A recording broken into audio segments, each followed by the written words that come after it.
The Big H Podcast, tune in now. Conversations that'll wow. Laugh and learn, stay a while. Let's explore that Hilton style. From the highs to the lows, every story just explodes. Mike's got questions on the go, diving deep from head to toe. Every week the guests align, sharing moments so divine. Stay with us, the pace is fine. Every episode you'll find. The Big H Podcast, tune in now. Conversations that'll wow. Laugh and learn, stay a while. Let's explore that Hilton style.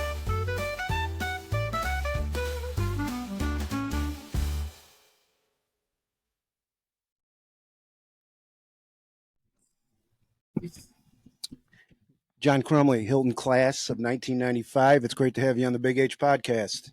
Awesome. Great to be here, man. All right. Been Happy watching to be you way back in the day when you were a star at Hilton, and then followed you a little bit in your college career. But lately, you got a new role at Hilton, and that's an assistant coach on the varsity. How's that going?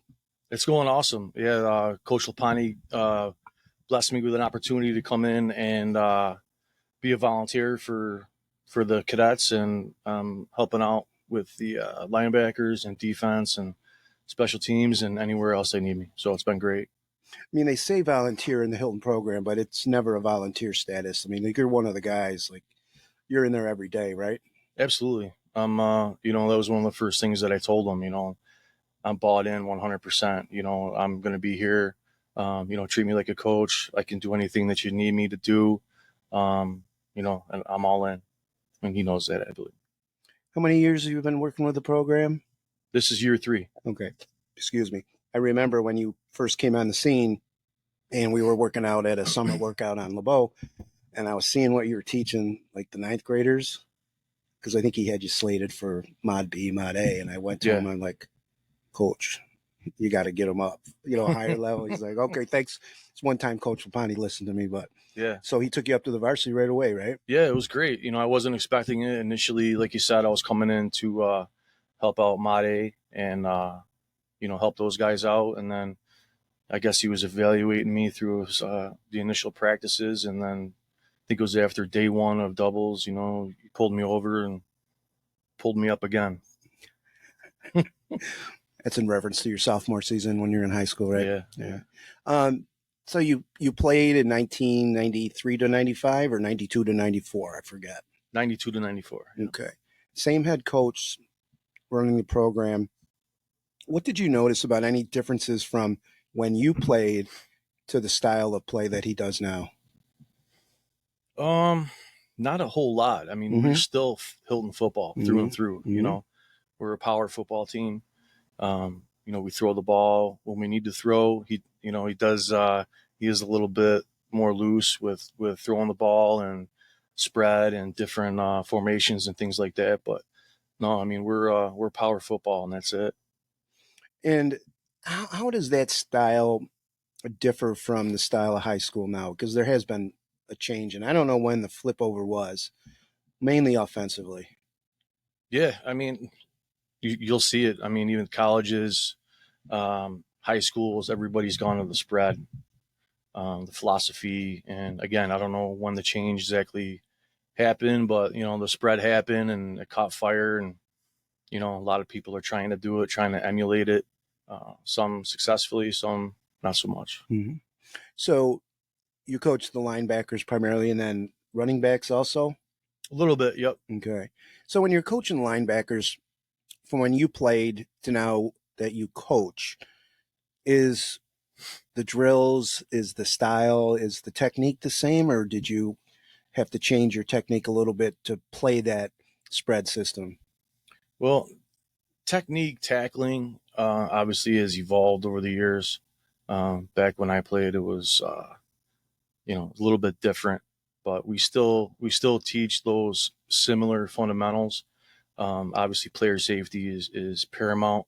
So we do teach differently, different techniques as far as tackling goes. But as far as everything from mindset to being a downhill linebacker, all that stuff is the same. So in 3 years, the team's, and again, successful, typical Lapani football.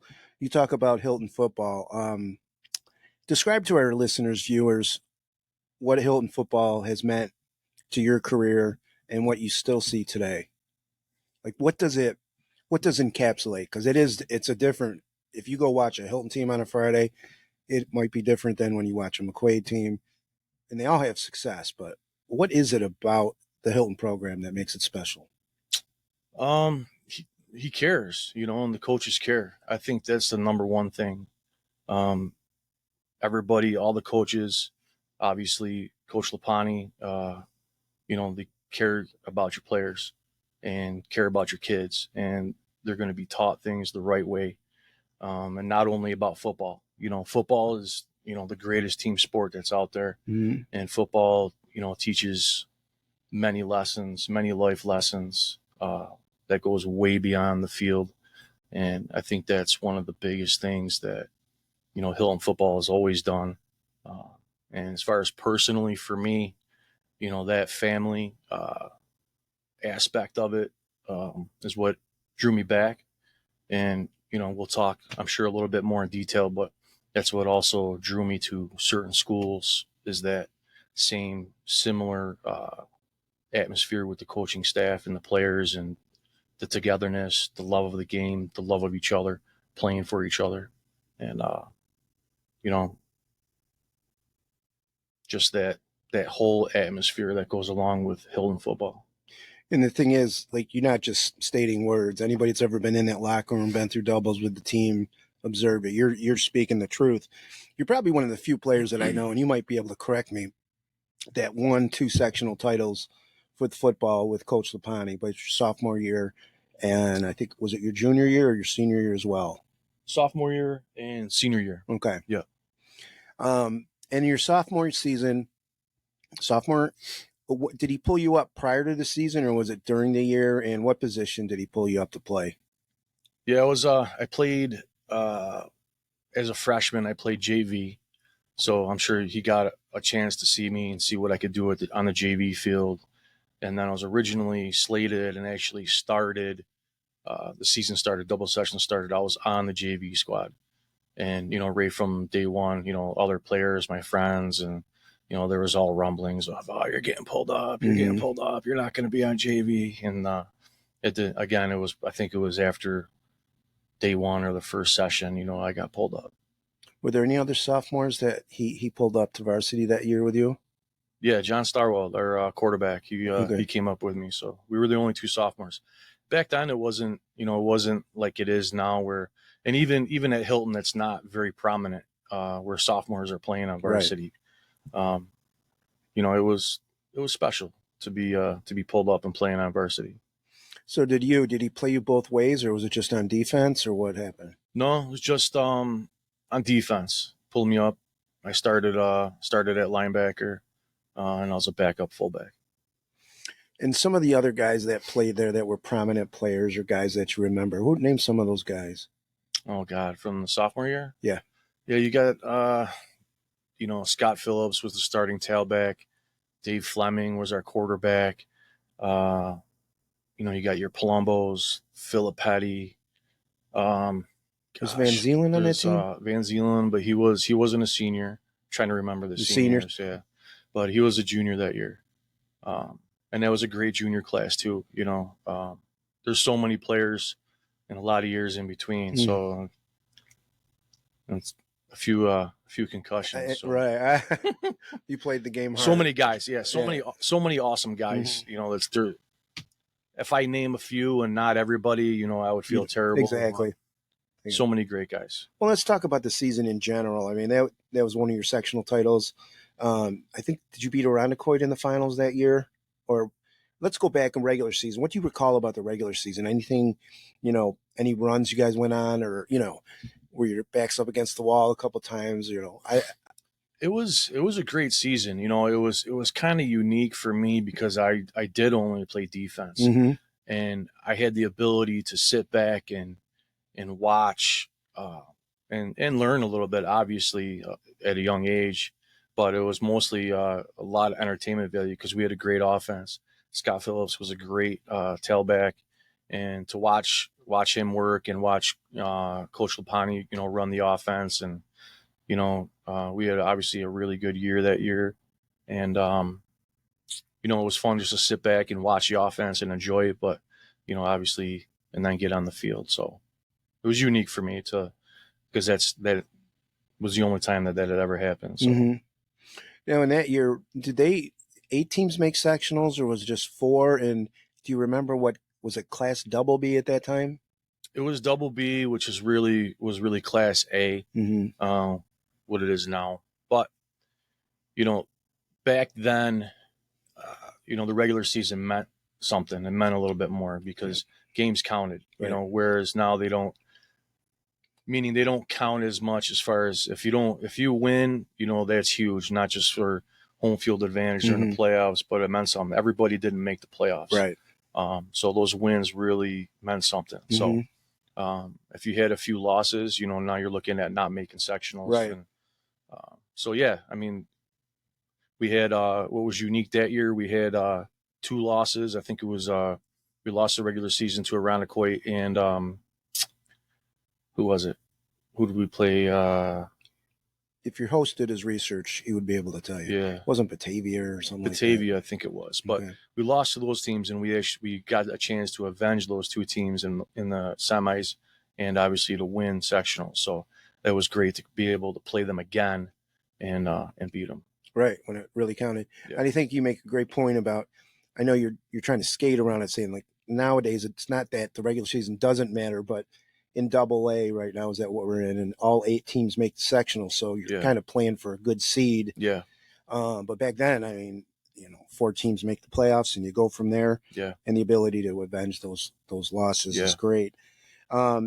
Defensively, that year as a 10th grader, you led the team in tackles. Yep. And any all season awards, second team, first team all county that year, or I'm not sure. Maybe second team all county, some lower tier awards. Not quite sure. Did your success surprise you at that young age, being pulled up? I don't necessarily surprised me. I think I fit. I knew my abilities, and I think I fit right away with what they were trying to do defensively. And obviously, Coach Harmon was running the defense, and he was unbelievable to play for. Great guy, still to this day. I consider myself great friends with him, and I see him all the time, and just not only a great football coach, but a great human being as well. So, it was fun. It was a great opportunity, and luckily I played well. What any other defensive guys that you worked with that maybe you weren't some of those offensive guys? Again, I'm pressing you for some names, or did a lot of guys go both ways with you or on that team? Yeah, I mean, usually guys go both ways, especially back then. I mean, we didn't have 56 guys on a team. We had 25 and maybe 12, played or started. So it was rare. You maybe had one like myself that went one way. But usually, back then, especially, you played both ways and you played special teams, and you never stopped. Back then, was there any state tournament, or was it sectionals ended the season? It's funny. There wasn't a state tournament, but that year was the first year where they were starting it. They were just in its infancy. So they had one game. It was the regional game. And the idea was the next year they were going to go another game or a full schedule. So there wasn't a full state schedule, but there was one game that we played in the regionals. Okay. And did they suit you up against a Buffalo area team in that regional? It was Norwich. Norwich? Yeah. I think they were the Tornadoes or Cyclones or something like that. Yeah. How'd you guys fare in that game? Was it win-loss? Good. We ended up losing the game. They were a tough football team. They were very good up front. They ran a version of a wing T offense, so very hard to defend. But yeah, I mean, it was a battle. It was a battle. I remember, up front they were really good, and I don't remember what the score was, but we Mhm. ended up losing. It was close. Mm-hmm. So Coach Lapani, he won a title at Arcadia, and then he comes over to Hilton, and right away he turned around the program. I mean, that's when I remember still he made it into the sectionals. I think they played Fairport. This is before you. And then you guys win the sectionals. What, I hate to ask a general question, but what was that bus ride like on the way home? What was that reception like when you came home to the village and stuff like that? After the sectional win, Yeah. It was incredible. The town, Hilton's a different town. Football in Hilton's a different thing. It's one of the things I always remind the kids nowadays is you're not playing just for yourself and your family and for each other, but you're playing for this community. Mm-hmm. And this community has really always had the back of Hilton football. And I remember cars lined up all the way down Wilder Road, and horns going, and not just mom and dad, but it was the community, Mm-hmm. and cars lined up everywhere and beeping and celebrating. It was unbelievable. It was great atmosphere. Always has been. So then you're a champion, and then you got to come back for your junior season. What was it like getting prepared for that year? Did you feel like there was a target on your back, or listen, you're in high school. I don't know how high school brains think, or were you just like, hey man, I just want to go out and knock some heads? Yeah, that's it. I was preparing myself to start, play fullback and Mm-hmm. linebacker. So the fullbacks that were ahead of me were both seniors. So it was a situation where I was, just going to slide into, so to speak, and Mm-hmm. be ready to go. And, I was learning, the offense at the time, so again, another great opportunity to learn behind Paul Filippetti, and he was the starting fullback, and, he was great athlete, great fullback, great kicker. And, just that opportunity to learn, my sophomore year behind those guys prepared me for, my junior and senior year. So And how did the junior year go team wise? Your we did junior. great. It was a good season. We had a good group of seniors, which were juniors the year before, obviously. And the juniors came up, which was my class, and it was great. We had another great year, bunch of great battles on the field. We ended up losing in the sectional semis to Arcadia, to a close game, a physical game, but so good year. I mean, again, like in Hilton football, it's you don't play to play. You play to make it into the top four, and so you play for championships. I always tell my B kids that. So at that point, also, did John Starwell step into the starting quarterback position your junior year? Yeah. Yep. Okay, all right, and then so you got bounced in your junior season. Um, you led your team in tackles again. I think 100 plus, correct? Yes. Right. Any postseason all league awards, AGR, anything on that season, the junior year? Not AGR that year. Not sure if it was, second team or something like that. But yeah, first team all county, you know, uh, and whatever else came along. I don't recall. See, I can tell in your eyes, you're like, I don't really care. I kind of worried about the team and how they Yeah. did. Yeah. Personal accolades were, they're great, but it's a team thing. You also play a position that's a rough position. I mean, fullback in the Hilton offense, you're banging every play. And then the linebacker is awful tough. You had 350 tackles or more for your career, which is also a record. At that junior season, you guys hand out awards at the banquet. You remember if you got best back award or best linebacker award or anything like that? Oh gosh. Okay. I can't recall that. Mr. High, You're stop really, asking you're that. really, Really pressing the memory. really pressing the memory. Now, when here. you said earlier, a lot of concussions and stuff. I mean, this was back in the mid '90s, so you may not have been joking too much because nowadays we diagnose them a lot better and stuff.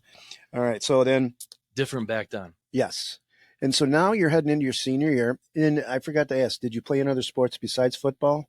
No, that was it. Football was it. I was year round preparing and getting ready, and I do wish I would have played baseball, but that's one regret that I do have. Yeah. But yeah, no, football was it. I was a one trick pony. In the preparation back then, did you lift year round then too? Yeah, Yeah. yeah, oh, absolutely. Even back then, we were, had a weight off season program, and yeah, year round. And what was the difference in size from your sophomore to your senior season? Like, how much weight did you put on between those 3 seasons, Um, if you remember, just it was roughly? probably 15 pounds or so Mm-hmm. each year. Growing up, Mm-hmm. as a sophomore, you know, what are you, what are you, 16, Yeah. 15, 16, Yeah. so you're growing as it is. I think I grew an inch or two each year, and then, topped out at, by the time I was a senior, I wasn't huge or anything, but Mm-hmm. I was like 6'1", 205. Mm-hmm. Now, through your experience, do you think there's a proper time for kids to start lifting weights? I mean, I know you have a son coming up in the junior cadets program. Yeah, yeah, What's it's your funny. opinion with that? Um, I think it's a personal preference, as Mm-hmm. far as, families, because it depends on the development of the kid and Right. kind of where they are at. So it's kind of hard to say one particular age or Right. year. But for me, I'm going to get my son. He's ready now. He hit a little bit of a growth spurt, so he's coming into, his young man body, and Mm-hmm. he's ready to start training. So, and you always have that, you don't want to start them too early and start lifting while they're still growing and all that aspect. So it depends. Have you ever coached your son in football? Yeah, yeah. I coached him in C team, B team. Um, even though I didn't know what I was doing, I was t-ball and baseball, Yeah. and it was great. It was fun. Flag. So yeah. Talk a little bit about your family, your wife, and your kids. Their Married to ages. wife Bridget. She's amazing. Obviously, she's got to put up with me and uh, take care of me and the kids and all that. She's an amazing woman. I think we're going on, like, I don't know. I think we're going to be year 17, Okay. 18 together, 20 plus. Mm-hmm. And one daughter, Ava. She's great. She's a swimmer. Does a great job. She's been on JV and varsity now since she was in 8th grade. She's a sophomore now this year, so she's getting up there. Um, Really good swimmer, dedicated. She swims year round swims for Haas and swims for the school, and so she's dedicated in her sport. Son Jackson, he's a football and baseball player, so he's doing stuff year round as well. Um, both really good athletes. Jackson, he's a standout in baseball and standout in football. So I'm blessed, in that regard. Both my kids are healthy and they're good, and active in sports. Yeah, I like that. Healthy and then happy and all that. Yeah. Your wife, what does she do for a living, if I may ask? Yeah, she works for a startup company. Um, she works for, they do an app, and it's like it's hard to explain. It's like a computer side of, you know uh, drug and alcohol rehabilitation, but it's different. It's clinical, and it's an application that different companies and different entities use in the healthcare system. So Does she like to watch football, or did she meet you when you were playing football in college? Like, yeah, no, she was an athlete herself. She played softball, she played basketball, and she did well in that regard. But yeah, her and her family were a football family, and they were a law enforcement family, and um, I actually met her kind of through football, if you will. My good friend of mine that I played college football with is her cousin, and we would go and visit him in the off season and go to his hometown and whatnot. So that's how I met her, and things blossomed from there, and here we are. so you said you played softball and basketball, high school athlete, or did you go play also in college? High school, yeah. Okay. I don't think she played in college for a minute or two. I don't know. Whereabouts is she from? She's down. She played in SV, Susquehanna Valley, down in Binghamton. Very good. Yeah. Good to learn that. And I hope to see your son Jackson playing in the program Oh yeah. soon. Soon. Um, so you did some coaching when you were younger, a little bit of t-ball, some junior cadet C and B team. Mm-hmm. I sometimes ask kids that played for their fathers, what's it like playing for their father? Now that I have you, what was it like coaching with your son or for your son? Was it tough for you, or, were you able to, kind of let him grow without? Yeah, no, it was. I'm definitely not that coach son. Like, Mm-hmm. he's going to be playing quarterback and he's, Mm-hmm. he's the running back and that's it. And, Mm-hmm. that's not my style. I think you probably know that, he's right from the bat, he's, you're a player, you're not my son, Mm-hmm. so you got to have that separation, or that's how I look at it. Mm-hmm. I'm going to coach him just as hard and teach him just as hard as someone that's not my son. So, I think that's how you got to go about it. I'm definitely not one of those guys that, and I'm sure you see it, especially at the lower levels Yep. where the head coach, their kid is the starting quarterback, and, but that's not me. And then furthermore, when you're coming home in the car and you've witnessed your kid play the sport that you love and were so successful in, how's the conversation? Are you pretty cool then too, or like? It's always honest, Mm-hmm. whichever way it is. It's, even when he was 5 years old, both my kids, I think kids, you give them, off the field, they're more receptive, and, they know more what's going on than you give them credit for. And I've Mm-hmm. always taught my kids and parented my kids, probably a little bit older than what they really are, and gave them, I think you give them a little bit more credit, or at least I did. So I did the same thing, on the football field or wherever. It's it's, you're just real and honest, and no matter which way it is, if it's a coaching or a teaching moment, or if it's you didn't do well, you played like crap, or whatever, or this needs to be done, or we got to do it this way, or you played great and, great job, you did this well, it's always honesty and what happened. What about when you talk to your daughter? How's that? Do you modify it then? No, same. Mm-hmm. No, she's tough. Mm-hmm. We raised her to be tough, and unfortunately she's very similar to me and my personality, and so, she takes it, and, they learn and they grow from that. And, I think they respect that, I've always, and my wife as well, Mm-hmm. we've always taught them and parented them, like, you know, especially now that they're young adults, on that plane of, where we can sit down and talk and, have a close relationship on certain levels. So, And you said you met your wife and she's a daughter of law enforcement. Is that true? yep. Okay. Yeah. And Yep. then your position, just real briefly, what do you do for a living? Yeah. I work for the Monroe County Sheriff's Office. I work in the jail bureau. Okay. Been there 22 years. 22 years? Yeah. Three more on them. That's it. Well, I usually tell veterans, thank you for your service, but also Thank to you. the jailers, thank you for what you do. Now, if we slide over to, you didn't play other sports in high school, even though you kind of wished you had played a little baseball. You're in high school, you're having a lot of individual success. And what you said earlier about you remember the team successes more.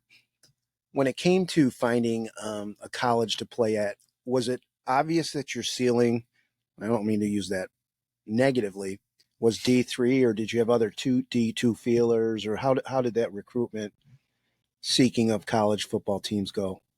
No, it wasn't a ceiling. Again, it was a different time then. It was a lot more difficult to put yourself out there. Where today there's apps and there's this and there's all kinds of stuff online and that help in the recruiting process. There wasn't really that, back in the '90s. So if you weren't a stud, if you weren't, they didn't even have star systems or grading systems like that. Mm-hmm. It was just different back then. But personally, to get back to your question, I had, 1AA schools at the time, which is, what do they call now, FCS. But Okay. that I was looking at, they were looking at me. So all through, it was either going to be a 1AA school or a Division III school that I was looking at. I wasn't really focused on a Division II school. Mm-hmm. And then earlier in our podcast, you mentioned that there's something about you went to Buffalo State, correct? Correct. Yeah. All right. That attracted you to Buffalo State because it had similar characteristics of the Hilton football program. Talk a little bit about that. Yeah. I mean, Buffalo State was incredible. It's a great experience. The coaching staff there was unbelievable. Jerry Boys was there. He's the head coach. Great leader, great man. The defensive coordinator at the time and for a number of years was oh my gosh, we had nicknames for him, but Dick Adams was there, and he was just an icon in Buffalo, very well known, very well respected coach through the high school ranks, but also at the college level. And Coach Bicka was at the time he became the defensive coordinator, but he was the linebackers and defensive line coach at the time when I was being recruited, and it was just it was all in, man. And they were on the verge at the time of they were getting better, and they were a young program as far as where they were headed. They had a great group of guys. The coaching staff was awesome, and they had that close knit family atmosphere. And that's something that obviously Hilton football always had, and it helped in that choosing process, if you will, that that was attractive to me. In your recruitment process, did it consist of them coming to your games, or did you submit tapes? Like, how did that work? Initially, I don't know if they came to a game or not, but it was tapes. They saw who made my highlight tape. I'm trying to think. Oh yeah, This guy. It was great job. To digress. That was at the time, that was something that wasn't really done a whole lot, and you did a great job. It was phenomenal. It was well above. I got to the different schools it was sent to. It was very well received. So, well, thank you, yeah. but I had good meat to work with. Good. But yeah, no, that it was. They come around to the schools, and they know the players. They know a little bit about the who's who at the time, and they talk to you, and you give them your tapes, and they go from there. So my first calls were from the defensive coordinator, and he was an older gentleman, but he was the football knowledge, and he's God bless his soul, recently passed away a few years ago. Mm-hmm. Amazing guy, and the football knowledge.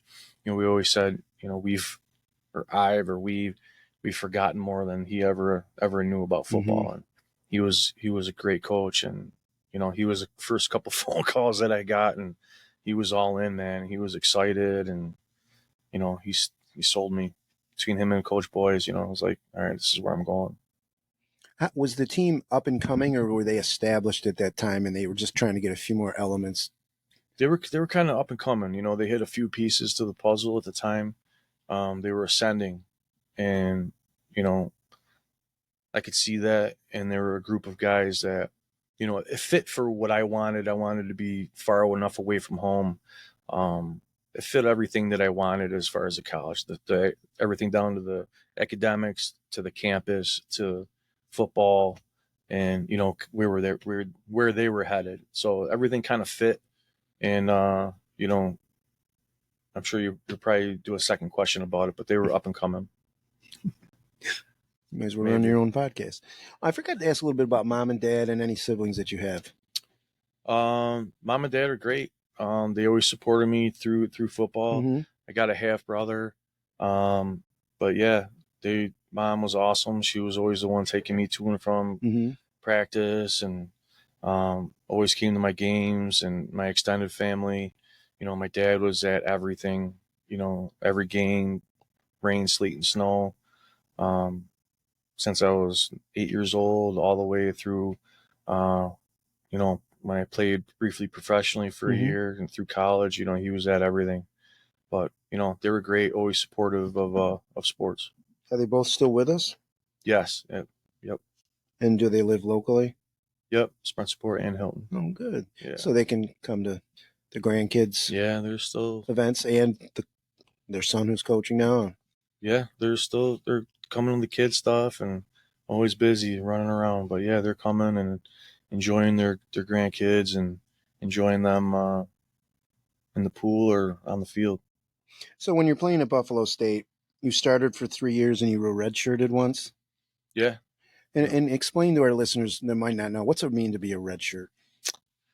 Redshirt is you come in, and now there's different rules for it. Nowadays you can play, 4 games and still get a redshirt. But back then you couldn't play a down, you couldn't play a snap.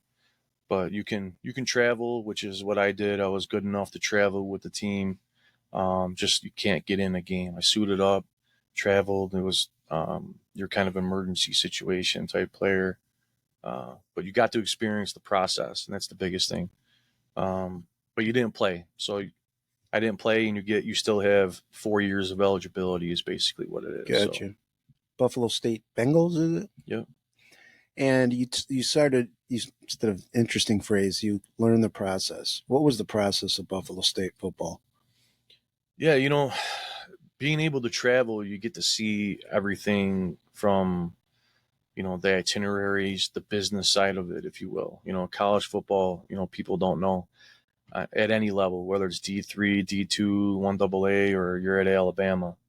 It's a business, and you got to look at it and go at it like a business. You have itineraries, schedules, what time you meet, there's meetings, till 10 o'clock at night. And but as far as the traveling aspect of it, you get to see that, and you get to travel with the team. You're staying in hotels.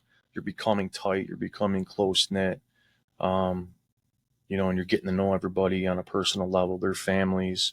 A lot of the coaches' wives and kids traveled. So you saw that, and you were a part of, that whole atmosphere and, how everything went down. It's great. So in terms of a process, what would a normal week be like in preparation for, I would assume you played a lot of Saturday games? Yep. So like go through the Monday through the Saturday. Like what was a normal week like? Um, you know, you have to include the whole aspect of, obviously academics, Yeah, I was going to ask you what you majored in and stuff like that. Yeah, Too. we can talk about that. Majored in football. No.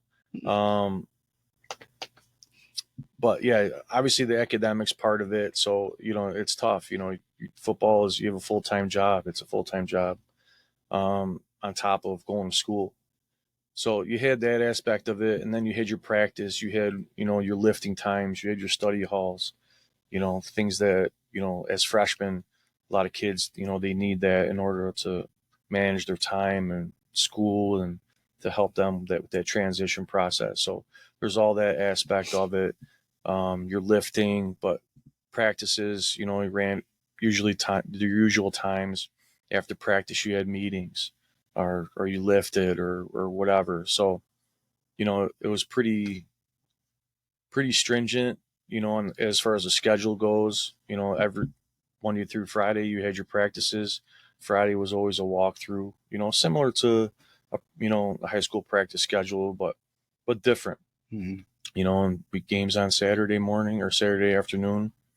And one interesting aspect that probably some people don't know about is, you play one way usually Mm-hmm. in college, and it's kind of it's crazy, but it's cool in a way, is that you're with your defensive guys and your offensive guys are over here. Defense is over here, and it's almost like you have two teams on one team. Mm-hmm. You get together obviously in team periods and different situations, but you're segregated almost, like, Mm-hmm. and there's a kind of a competition within a competition a lot. So it's interesting, but yeah, you're busy, between school and practice and everything else. It's a busy schedule. What did you major in? Art education. Art education. Yeah. You're a good artist? Mm-hmm. Man, that's news to me. Yeah. I was undecided for a couple years. I always wanted to get into law enforcement at some level. Was always striving for government, Mm-hmm. FBI, something like that. So, but criminal justice degree isn't necessarily something that you need. Mm-hmm. So art was kind of a secondary thing, not necessarily a fallback plan, but kind of a second option if law enforcement didn't work out. That I'd get my teaching degree and go from there. Coach Sapani used to have a number 49 football player, and it was drawn in pencil. Did you do that? No, You didn't do that? no. Oh, it's pretty cool. I mean, it's of you, of course, but No, I know who did though.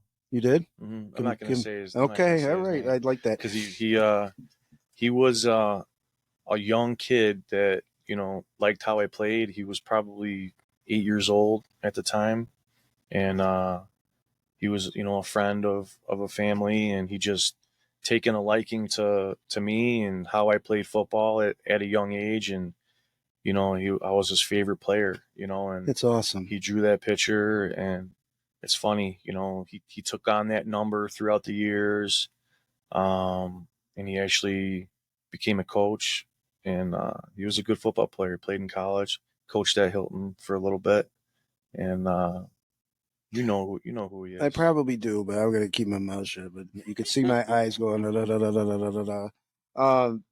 All right, so let's go. He would tell you, but yeah, it's fun. It's a fun story. you could tell me off air if Yeah. I get that wrong. And so in college, what was the conference that you played in? Was it the SUNYAC or I'm not? No, at the time we were independent. We didn't have. We weren't in conference, so there wasn't the. There wasn't anything. Conference things that we did that normal conferences, like stats or awards or any of that stuff. We were independent, so we played anybody and everybody. We played Division II schools. We played 1AA schools. We were kind of all over the place as far as our schedule goes. And what size did you get to while you were in college? Like you said about 205 in high school. What size did you get to in college? I played at like 230, 235 was like my junior and senior year. And did you maintain good 230, 235? Good 230. Did you maintain your speed? Did you get faster during all that too, or? Yeah. You got to maintain your speed. That's a huge part of the game. I wasn't lightning fast by any stretch, but I had game speed. You know what I mean? I felt always quicker as far as running in a straight line on a football field. I was a lot quicker as far as that goes. But yeah, you got to keep your speed and keep your agility at the same time. You got to be able to, be heavy enough, especially back in the 90s. It was a different type of game back then, but bigger shoulder pads. Oh yeah. So your defensive style that you guys did at Buff State, did you come off the field or did you, during passing situations, or were you on the field the whole time? No, I was a 4-down linebacker. Played special teams first couple of years, but my junior and senior year, it was strictly just defense. And how did the team do in terms of, overall records and stuff like that while you were there? Good. I think personally, or not personally, but my year we were 32-8 overall. While I was there, and we had a really great run. We were either in the NCAA tournament, playing for a national championship, or we played in an ECAC bowl game, they call it, which is kind of like, you just didn't make the bracket, but it was like a consolation, bowl game. They call it an ECAC, East Coast ball game from a different school, and you played. We won one of those.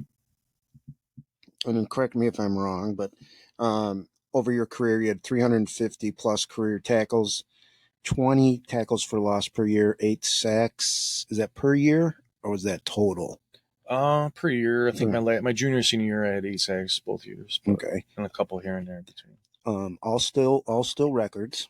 And then you were AFCA All-American first team? Yeah. Oh, yeah. And that was your senior season? Yeah. Okay.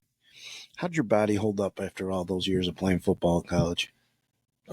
Good at the time, You're feeling it a little bit more now? Yeah, you feel it now as you get older.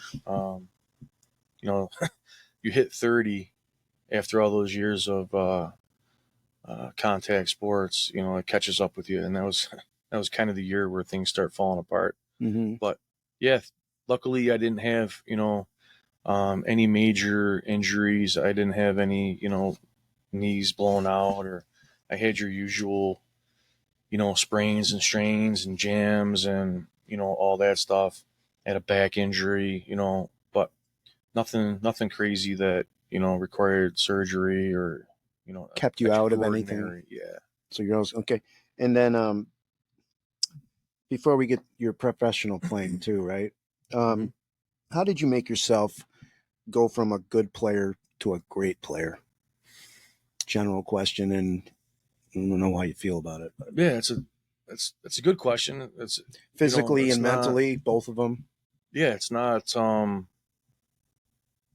it's a good question because you have to be a student of the game, number one. Especially at that level, at the next level. I don't care if it's D3 or Division 1.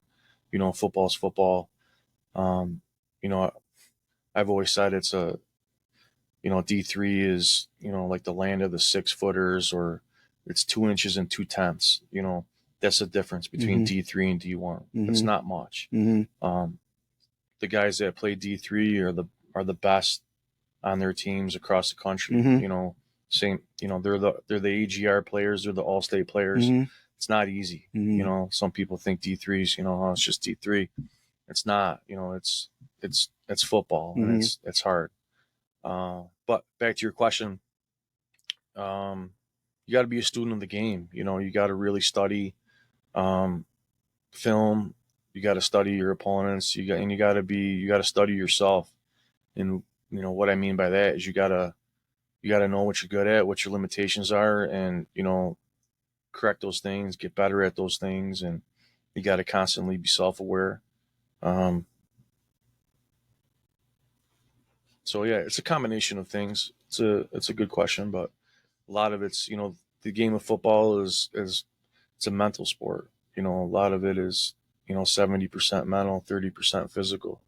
So it's a mindset a lot, and it's a thinking man's game. It's not just a brute sport. When you were in high school, we were on Channel 12, and we used to cover your games, and we would hook into the feed of and we'd broadcast the games, do live play-by-play and commentary. Yeah, you remember? Yeah, I remember. And when you won the sectionals that year, I think it was over Edison, right? Your senior year. Bob Streb made that catch to tie it, and it was triple overtime. Mike Sherwin, John Starwald. It was. I'm not doing it justice, and I apologize. And after the game, I wanted to go get a post-game conversation by you or whatever. And I walked in the locker room, and you probably don't remember. You were just sitting there with your head in your hands, just like, oh my God, like you were completely drained. And so physically, I could see that, you were just in anguish and just exhausted.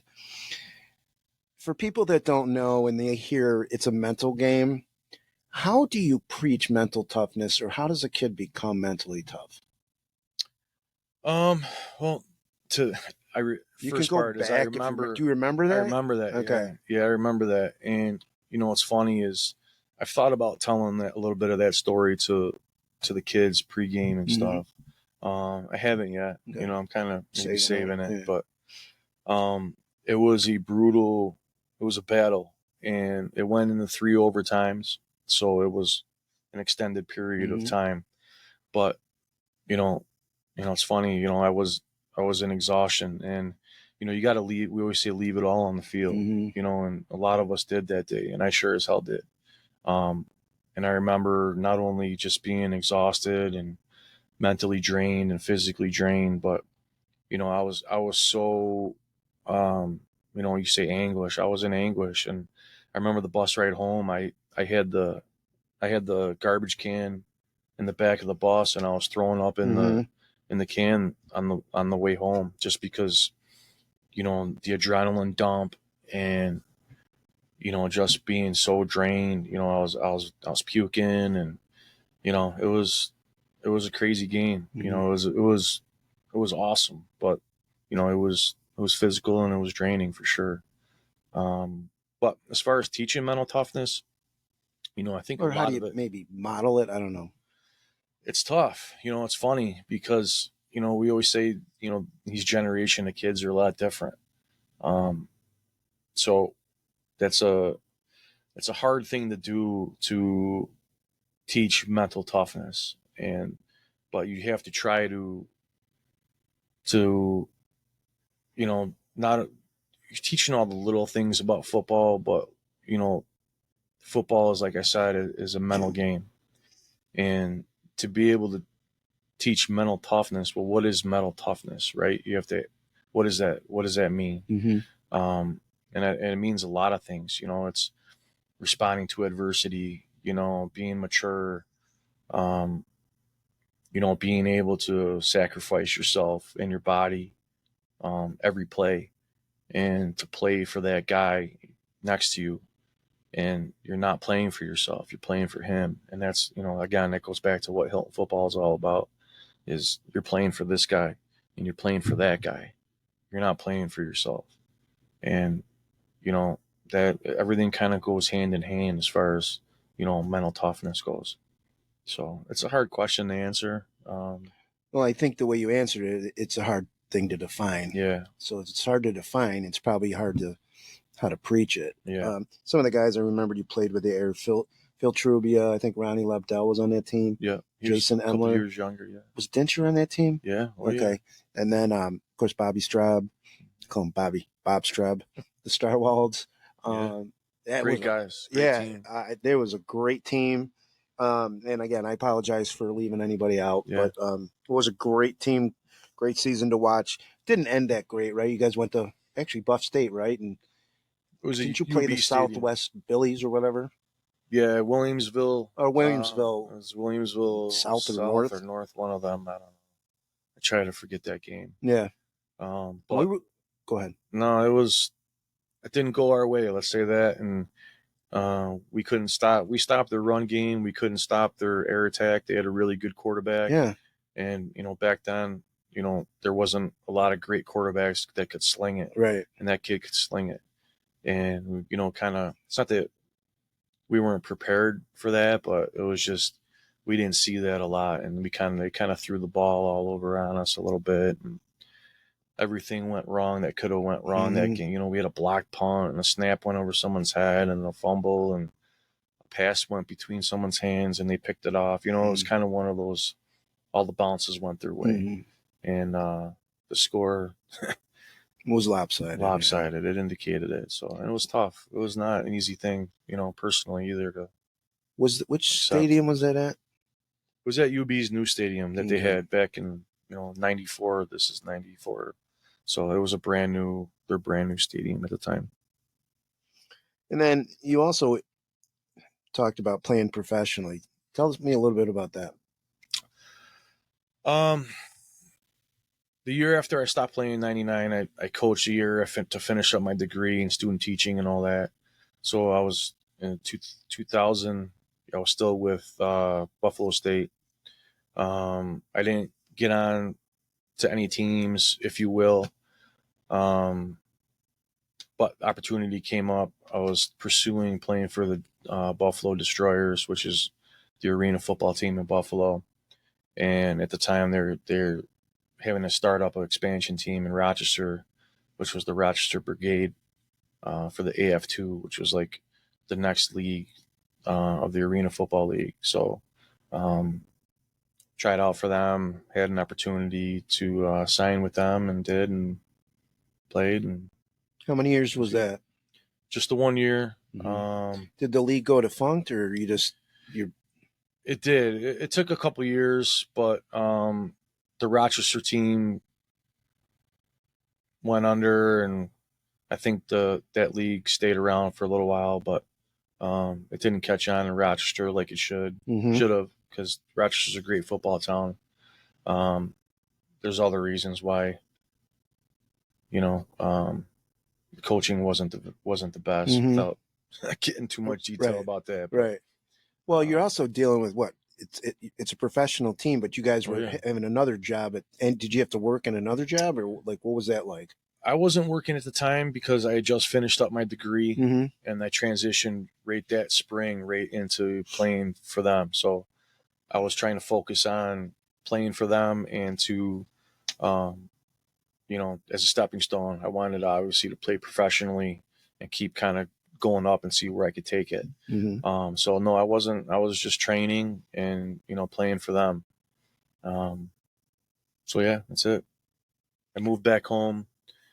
Came back.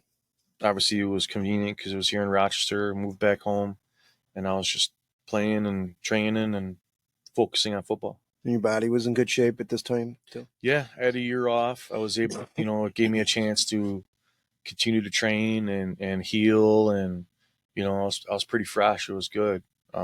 Unfortunately, our scrimmage, our scrimmage right before the season started, we were I don't know if we were at the Destroyers facility, and I was sacking the quarterback, and I was diving for him, and I got turf toe. And turf toe is a devastating See, because you injury. hear about it and you're like, okay, how bad could turf toe be? It's probably, if you talk to anybody in the NFL, it's probably one of the most debilitating injuries. Okay. To play with. And you get it have it on one play, or does it erode over and over, and then you get it? Like, then you get diagnosed with it? No, it happens usually on one play. Like, my toe came into the turf like this, and that's how you kind of like jam it. You jam your big toe. Okay. And it's called turf toe.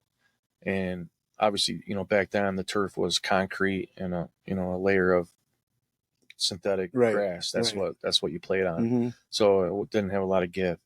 So when you got turf toe, and obviously, you're on your feet, you're constantly aggravating it. And, it's really painful. It doesn't heal. It's one of those nagging things, but what's the only treatment? Just staying off? I mean, I don't know.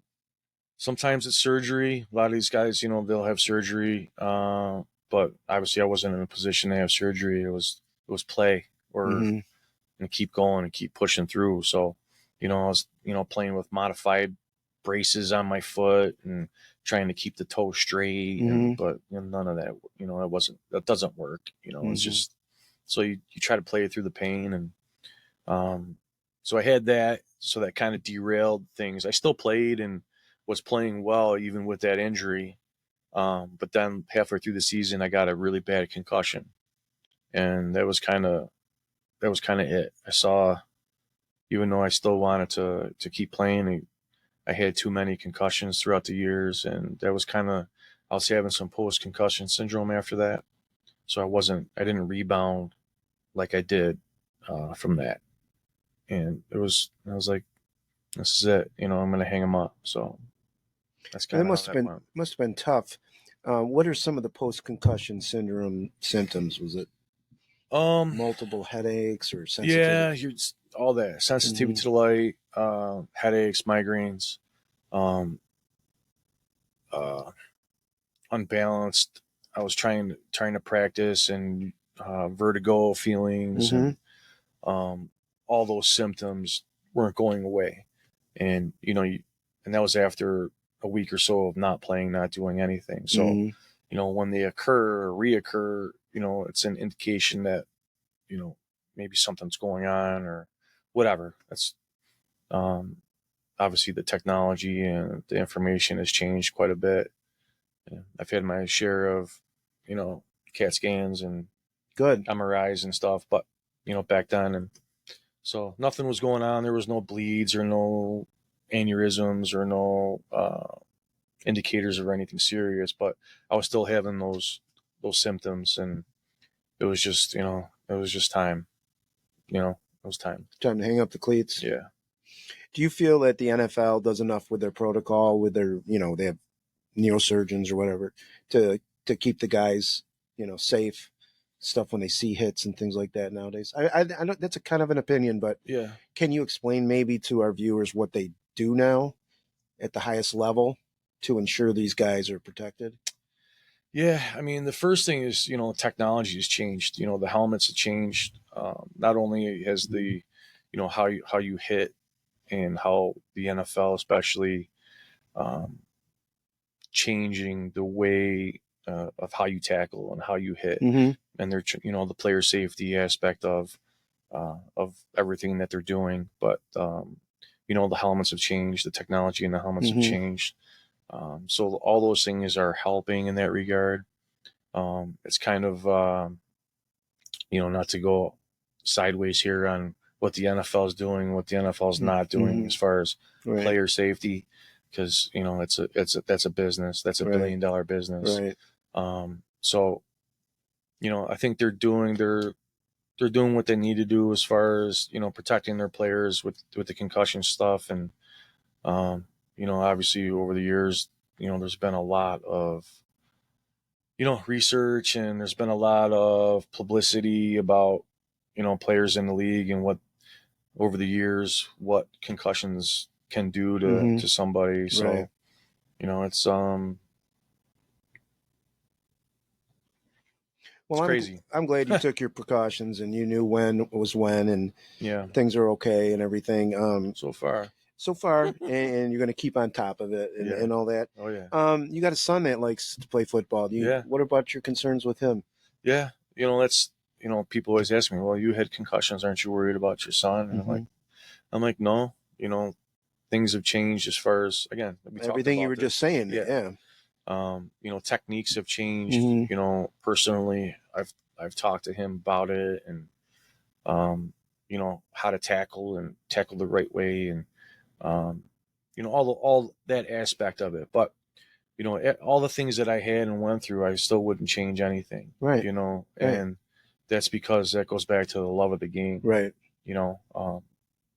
I might end up eating out of a straw with dementia and not know my name, but I wouldn't change it.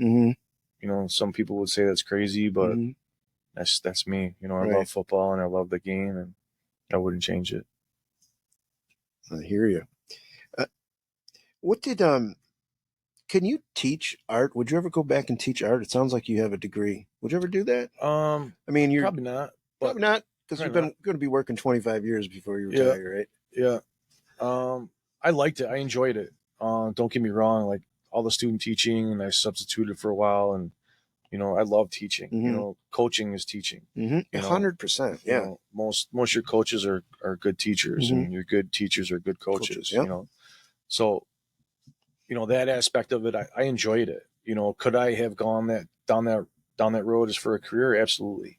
And I would think I would have been successful and happy. But now, no. No. Any post-retirement ideas, or is it going to go out in the garden or whatever? Yeah, I'm going to try to do as little as possible as far as work goes. I'm not, and it'll be something that I love. Whatever I'm doing, and if it's not just for me, it'll be something that I love doing. Get on that motorcycle, travel across the country. Any early jobs you had that were cool, like in high school or in college, that you did for money and stuff like that? What did Jon Crumley do? Oh, geez. If he had any free time from football workouts? Yeah, we worked. Yeah, me and Jeff Dinsher worked at Streb Steakhouse, the old steakhouse off on Ridge Road here. Yeah. We were dishwashers for a couple of years. Me and him were in there, and having a good time, working together. And you said you did dishes? We did dishes, and I got promoted before him. So sorry, John. I went up to food prep. I was a food prep. So you could make salads? Yeah, you do all that stuff. You prep the food and salads and help the chefs out with stuff. But yeah, that was the first real paycheck job. But besides, the landscaping and, I did that, did a couple baling hay, a couple summers of that, and, always working, same thing my kids are going to be doing. They're going to be working, know what it's like to work and earn a paycheck and what $1 is. Exactly. So you got the sophomore daughter and then the 7th grade boy? Yeah. Okay. So you played on 2 championship teams in Hilton. You were successful in college, individually and team-wise. And then in your first 3 years of helping out with Hilton, you guys won a sectional title. What do players need to advance to a championship level? What do they need? Yeah. As far as anything specific? Anything specific, like they need great coaching. I'm not going to deny that. What do they need to bring that from themselves? What do they need to be responsible for individually that helps collectively with the team? You need good players, Right. I mean, Lapani's very obvious about saying you need talent. Yeah. Right. Yeah, you need the talent. Coaching, I think, is a huge aspect of it. But they need to be bought in. That's the biggest thing. And that's one of the hardest things generational wise, I think, now is the want. They gotta want, they gotta love the game. They gotta want to play for that guy next to them. Those are the biggest lessons that are going to take these kids further in life.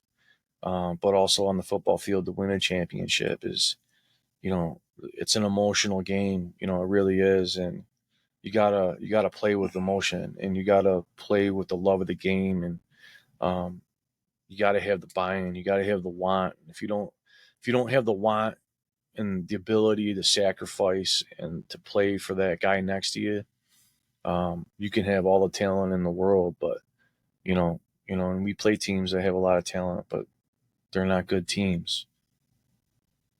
So I don't think you can say it better than that. And then Hilton High School Athletic Hall of Fame, you were a 2012 inductee. Why did it take you 17 years to get inducted? I don't know. I'm not sure. Well, I'm glad you're in there because you look good there. So I did look that up finally. Some favorites.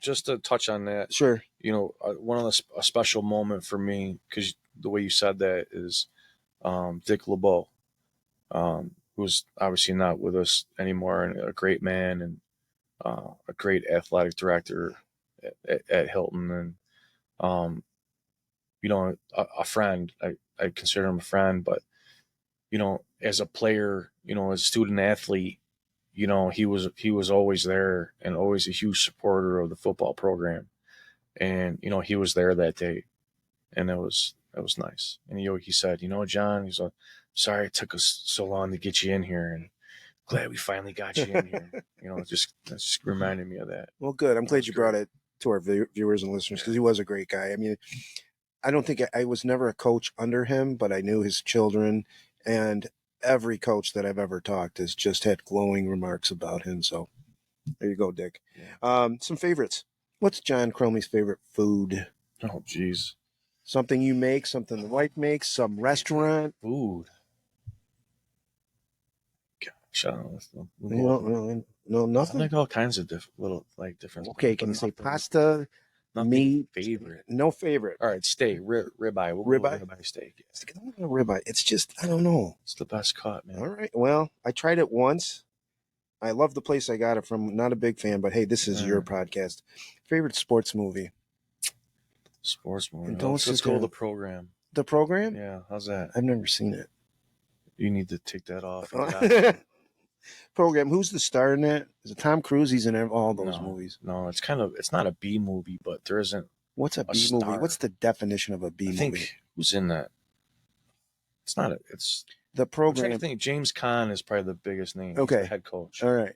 So is it a serious movie? Yeah. Oh yeah. Okay, It's actually a pretty good depiction of college football. Okay. They touch upon. It's a crazy movie, but they touch upon a lot of different things in that movie. All right. Something to watch. All right. I'll take these off and put it on my laptop. Favorite quote? Oh, gosh. You think of an old assistant coach. You could think of I don't know.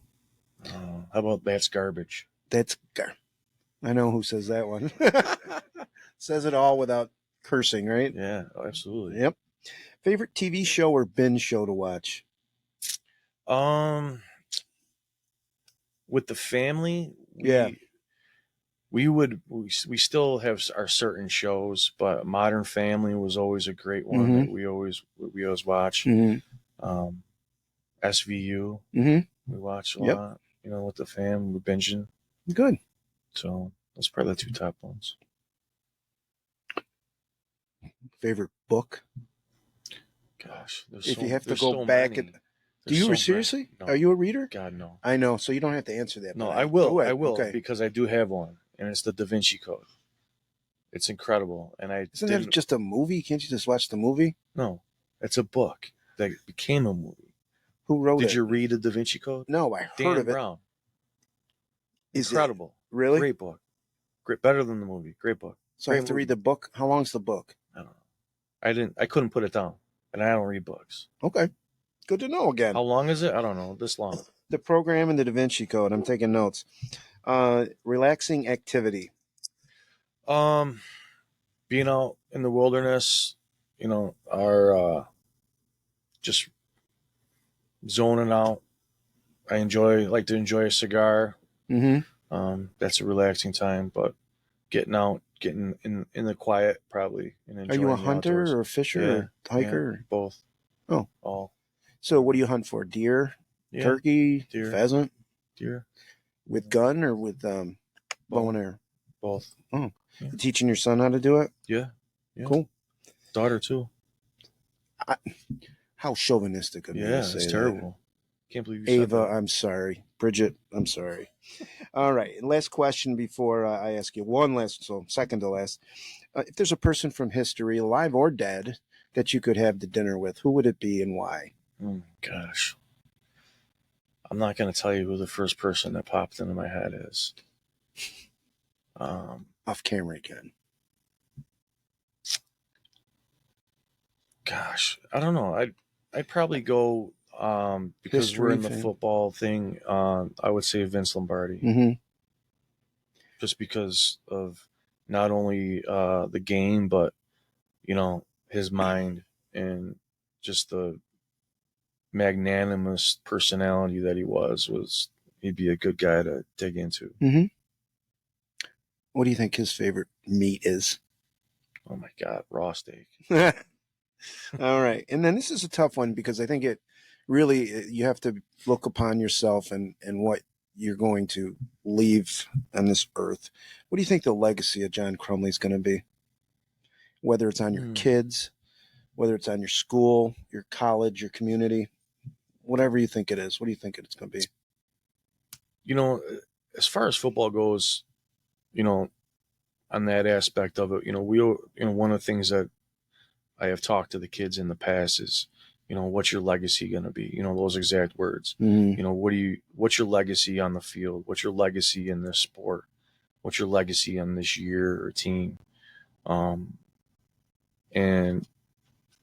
it's funny. I've said that very thing. I don't know. Some of these things are flying back in my brain here. When I was inducted in the Buffalo State's Hall of Fame. Oh, I forgot that. That's all right. Go ahead. When that was one of the things, that was a goal, in college is what's your legacy? What are you going to leave? And we did that, we did some things and we left, and I feel like in that regard, whether it's records or whatever, I feel like I stamped my football legacy in stone a little bit. And, for the most part, people still know the name a little bit. It's funny, my kids go through it, your dad, Jon Crumley, and this and that. Mm-hmm. And, so they kind of hear that from people in the community or in Buffalo, so I feel like I did that in terms of, focusing on football and what I did, which I'm proud of. But what I would want to leave is probably just, making sure that my kids and my family are they do better than I ever did, and I guess that's kind of like what a parent always wants is, you want your kids and, your kids' kids, your grandkids to, always do a little bit better and to succeed a little bit more and have things a little bit easier than you had. And, talk about dad and talk about grandpa, about different things, but, making sure that their success is there. Very, very profound. Out of a guy that's taken a lot of hits and given a lot of hits. Nice. And I, when I hand out jerseys to my Mod B team, every time I hand out 49, I literally say to the kid, you are wearing the jersey. And I say this of the best Hilton football player I've ever seen. And it's one of the, Rich Lapani, he's very humble to hand out accolades. But if there's a way that he wanted a kid to play, it's the way you played. And there's never been another 49. And I don't know if there's going to be. but I'm really glad I had you on the podcast. I appreciate that. And I got to know a lot more about you. In the future, we're going to have people like Sonny Tobias, Casey Kasorik, Dave Marine, Terry Gilmore, but Jon Crumley, it was great having you on. I miss you. And thank you. here's to more Hilton wins. Absolutely. And we'll be following you. Awesome. All right. Great. Thank you for having me. Thanks, Thank you for me having you. Thank you. Awesome.